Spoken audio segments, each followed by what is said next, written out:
அல்லேலூயா. பல முறிவுகளுங்க. இந்த கல்யாணத்தை நடத்துறதுக்கே பயமா இருக்குது. அல்லேலூயா. நம்ம கல்யாணத்தை நடத்திட்டு இங்கிட்டு வந்துடுறோம், அதுக்கு போடுற சண்டைகளை பார்த்தா பயமா இருக்கு. ஒழுங்கா வாழவும் மாட்டிக்குதுங்க, புரிந்து கொள்ளுதல் கிடையாது. அல்லேலூயா. ஞானஸ்நானம் நம்பி கொடுத்துடுறோம், ஆனா ஞானஸ்நானம் எடுத்துட்டு உலக பிரமாணமா தப்பு பண்ணிக்கிட்டு இருக்குது. அல்லேலூயா. உங்க மனசாட்சியை தொட்டு சொல்லுங்க, எத்தனை பேர் காசு வாங்காம ஓட்டு போட்டீங்க? அல்லேலூயா. அதான், காசு வாங்காம ஓட்டு போட்டீங்க அப்படின்னா கர்த்தர் உங்க கூட இருக்காருன்னு அர்த்தம். அல்லேலூயா. ஆமா. எங்க நமக்கு சம்பாதிக்க தெரியாதா? தேவன் நமக்கு அந்த பலன் கொடுக்கலையா? அல்லேலூயா. யோசிச்சு பாருங்க. ஒவ்வொரு நாளும் நம்மளை தேற்றுவதற்கு ஆள் இல்லை. அப்பாட்ட போனாலும் அம்மாட்ட போனாலும் அண்ணன்ட்ட போனாலும் அவங்களுக்கு அவங்க மைண்ட் சரியா இருந்தாலும் தேற்றுவாங்க. அவங்க மைண்ட் சரியில்லைன்னு வச்சுக்கோங்க, நம்மளை திட்டி விட்டுருவாங்க. ஆனா லாமேக்கு சொல்றான், இந்த பூமி முழுவதும் கர்த்தர் சபித்த பூமி, ஆசீர்வதிக்கப்பட்ட பூமி அல்ல இது. 2 பேதுரு 2ஆம் அதிகாரத்துல 3ஆம் அதிகாரத்துல கர்த்தர் சொல்றாரு, இந்த பூமியை கர்த்தர் அக்கினிக்கிரையாக வைத்திருக்கிறார். எத்தனை பேர் ஆமீன் சொல்ல முடியும்?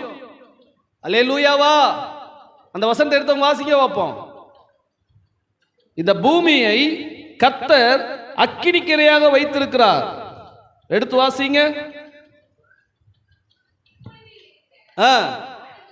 இப்பொழுது இருக்கிற வானங்களும் பூமியும் இந்த வார்த்தையினாலேயே. அப்ப நல்லா கவனிங்க, இந்த பூமியை அழிய போதுங்க. நீங்க என்ன பாடுபட்டு என்னத்தை சேர்த்து வச்சு என்ன செய்ய போறீங்க? இதுல உலகத்தில் இருக்கிற ஜனங்களுக்கு நான் சொல்லல, வேத புஸ்தகத்தை படிக்கக்கூடிய ஒவ்வொரு நபர்களுக்கு நான் சொல்றேன். அல்லேலூயா. பரிசுத்த வேதாகமம் உண்மை, என் இரட்சகர் இயேசுதான் அப்படி நம்புகிற உங்களுக்கு எனக்கு நான் சொல்றேன், இந்த பூமியே சபிக்கப்பட்டிருக்கிறது, இந்த பூமியே அக்கினிக்கு இரையாக வைக்கப்பட்டிருக்கிறது. என்னைக்கு இந்த உலகம் அழியும் என்று யாருக்குமே தெரியாது. அல்லேலூயா. அப்ப நமக்கு யார் தேற்றவாளனாக இருக்க முடியும்? எந்த மனிதன் எந்த மனுஷி உங்களுக்கு தேற்றவாளா இருக்க முடியும்? சொல்றவங்களே மறிச்சிருவாங்க. அல்லேலூயாவா. சொல்ல மாட்டேங்கிறீங்களே.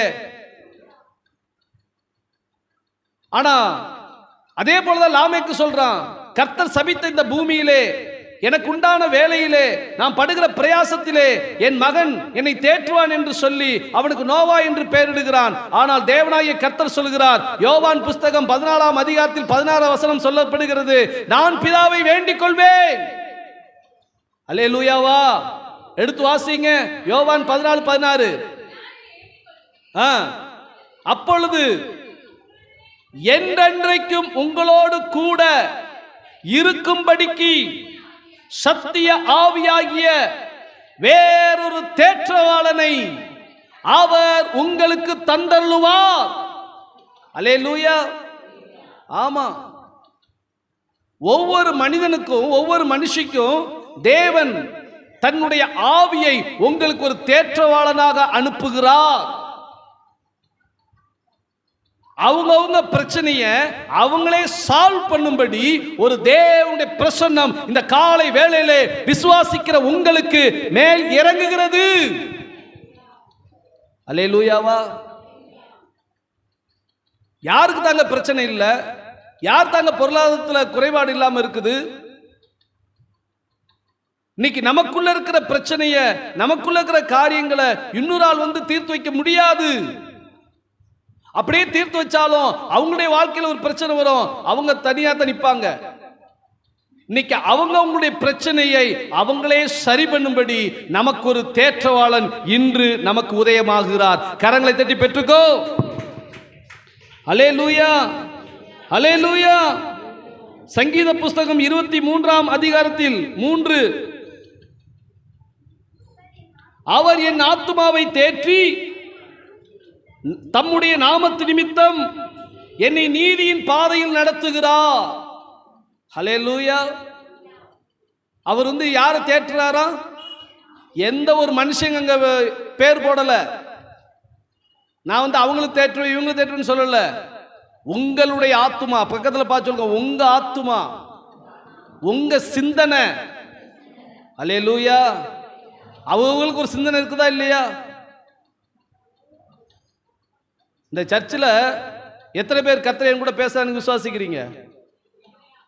நல்ல நல்ல கை தூக்குங்களேன். பாதி கையை காணும். எத்தனை பேர் என்கிட்ட கேட்டீங்க, பாஸ்டர் யாருக்கு ஓட்டு போடலாம்னு? அல்லேலூயாவா.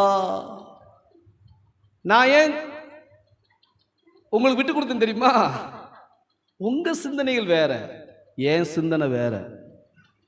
என்னை கர்த்தர் சபையை நடத்துவதற்கு ஒரு அழைப்பு கொடுத்திருக்கிறார். அல்லேலூயா. இந்த டீச்சர் இருக்கிறாங்க. எத்தனை கிளாஸ்ல இருந்து நீங்க டீச்சரா இருந்தீங்க? டீச்சர் எத்தனை வகுப்புல இருந்து டீச்சரா இருந்தீங்க? பிரிகேஜில இல்ல, நீங்க எடுத்தது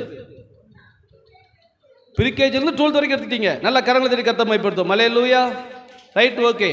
இப்ப பிரிகேஜில படிச்சவங்க மறுபடியும் பிரிகேஜுக்கு வருவாங்களா? அல்லேலூயாவா. டீச்சர் பிரிகேஜில இருந்து 12 வரை போயிட்டாங்க. ஆனா படிச்ச அந்த கிளாஸ் பசங்க மறுபடியும் பிரிகேஜுக்கு வர மாட்டாங்க. நம்ம டீச்சரு அவங்களுக்கு விட்டுறக்கூடாது அப்படி மறுபடியும் வருவாங்களா? அல்லேலூயா. அது போலதான்